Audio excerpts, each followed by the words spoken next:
passer par eux. Mais les sacs sont là, c'est bon. Allez-y.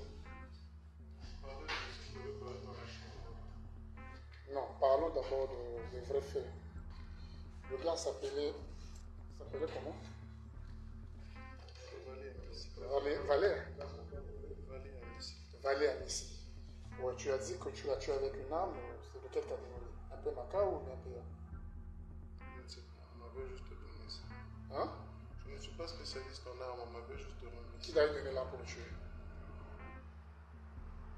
J'ai peur de parler parce que ces gens-là... Tu n'as pas peur, tu as la police ici.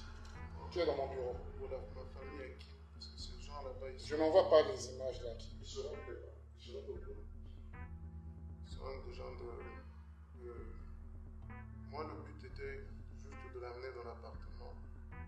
Et il y avait des gens bien avant. Vous avez dit que vous allez tuer avec un peu macaque, on vous dit ça. Je veux vous le confirmer. Oui. Et après, qu'est-ce qui s'est passé? Il a été enterré où? Non, il n'était pas enterré. Moi, je ne sais pas. Quand les gens sont venus, ils ont pris... Ils ont pris le corps. C'était sur instruction? Oui. C'est comme ça, vous avez agi sur instruction? Oui, sur instruction. Quelqu'un de très haut placé.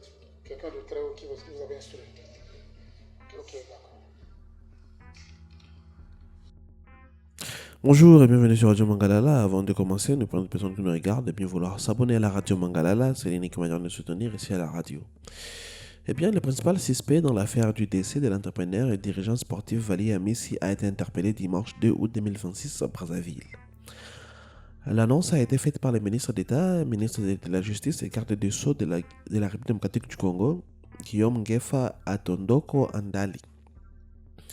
Cette arrestation met fin à près de 4 mois de cavale et relance une enquête qui avait suscité une forte émotion dans l'opinion publique congolaise.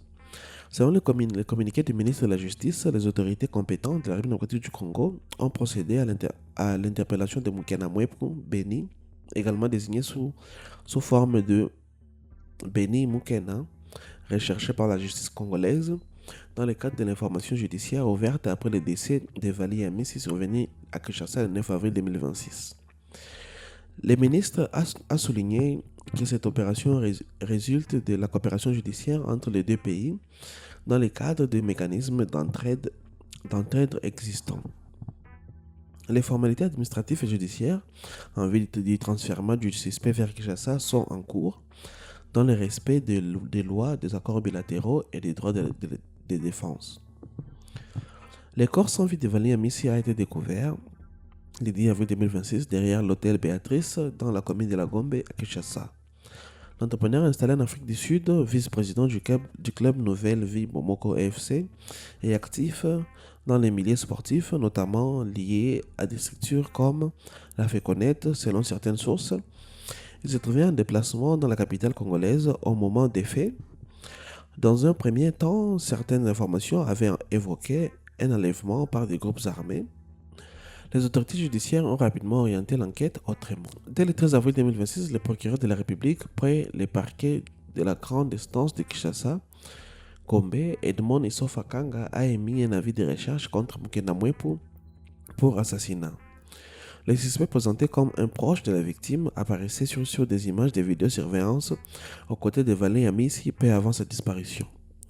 Des séquences montrant les deux hommes entrer ensemble dans un établissement hôtelier avaient largement circulé sur les réseaux sociaux, alimentant les interrogations et les rumeurs. Mukena Mwepu Beni aurait quitté Kinshasa peu après les faits. Des pistes avaient été évoquées vers Brazzaville et l'autre côté du fleuve Congo, puis éventuellement vers d'autres pays. Des rumeurs d'arrestation en Afrique du Sud avaient circulé en avril sans confirmation officielle durable. Jusqu'à l'annonce du 2 août, le suspect restait en fuite. Dans son message, Guillaume Ngefa a salué l'interpellation et rappelé que les investigations avaient permis de recueillir des éléments orientant les recherches vers la personne interpellée. Le ministre précise que les faits initialement présentés comme un enlèvement font l'objet d'une information judiciaire susceptible de recevoir diverses qualifications juridiques qu'il appartiendrait aux juridictions compétentes de déterminer. Le communiqué insiste sur la présomption d'innocence dont bénéficie Mokena Mwepu. Seule une décision définitive de justice pourra établir une éventuelle responsabilité pénale. Plusieurs personnes avaient déjà été entendues ou interpellées dans le cadre de cette enquête depuis le mois d'avril. Parallèlement à l'annonce officielle, une vidéo présentée comme un extrait d'interrogatoire a largement circulé sur les réseaux sociaux. On y voit un homme vêtu en noir déclarant notamment avoir reçu une arme dont il ne connaîtrait pas la marque, avoir amené la victime dans un appartement et d'autres personnes se trouvaient déjà et avoir agi sur instruction. Ces déclarations non authentifiées de manière indépendante au moment de la rédaction restent à confirmer par les autorités judiciaires. Elles n'ont pas fait l'objet d'un commentaire officiel détaillé de la part du ministre de la Justice dans son communiqué. L'affaire Vali Amisi a marqué l'actualité congolaise par son caractère médiatique et les questions qu'elle soulève sur la sécurité à Kinshasa. Relations entre milieux d'affaires et mécanismes de coopération judiciaire régionale. La proximité géographique entre Kinshasa et Brazzaville, ainsi que les accords d'entraide entre les deux Congos, ont joué un rôle déterminant dans l'issue de la traque. Les autorités congolaises ont indiqué que le transfèrement du suspect devrait permettre d'avancer dans l'établissement des circonstances exactes du décès. Les proches de la victime ont, depuis avril, régulièrement appelé à ce que la lumière soit faite et que la justice suive son cours. À ce stade, aucune qualification définitive n'a été retenue par les juges. L'instruction se poursuit. Mokena Mwepu Beni reste présumé innocent jusqu'à ce qu'une décision de justice en dispose autrement.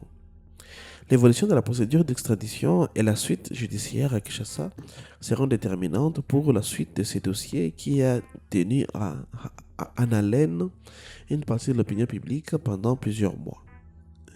Et bien, mesdames et messieurs, ça sera tout pour cet article réservé à l'arrestation, finalement, de Beni Mokena Mwepu.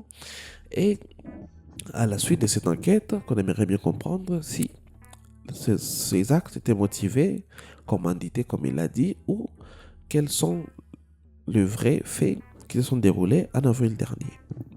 Pour la suite, restez